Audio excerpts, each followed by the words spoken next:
তো বন্ধুরা good evening. তো চলে এলাম কাজের ভিডিও নিয়ে। আজকে সারাদিনে কাজের ভিডিও আনা হয়নি সেরকম।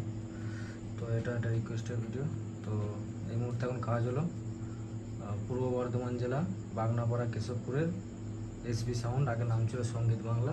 তো নতুন করে মার্কেটে নেমেছে, নতুন 16 4টে হাজারে বাজছে। তো এসবি সাউন্ড সারগুড়িয়ায় ভাড়া আছে। তো যাই হোক, তো দেখলে দেখো এসব পিঠের ক্যাসেট, গানের ক্যাসেট, এগুলো সব কাজ হয়েছে। এখনও একটা ক্যাসেট হবে, ওটা পরে নিয়ে যাবে। কারণ আমার এমনি সারাদিন সেরকম স্নান টান খাওয়া দাওয়া সেরকম কিছুই হয়নি। তো আপাতত এই দুটোই করে দিলাম। তো মালিককে দেখিয়ে দিচ্ছি, দেখানো পাপাইদা, সঙ্গীত বাংলা সাউন্ডের মালিক, সরি এসবি সাউন্ডের মালিক। আগে নাম ছিল সঙ্গীত বাংলা, এখন এসবি সাউন্ড। আর একটা পাপাইদা সঙ্গীত সাথী বলতে পারো।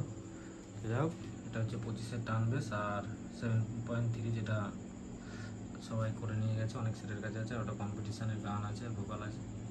তো চলো, আর বেশি কিছু বলছি না। আর কালকে সবাই সারগুড়ি কম্পিটিশান আছে সকাল 10টার পর থেকে। তো সবাই চলে আসো দেখতে।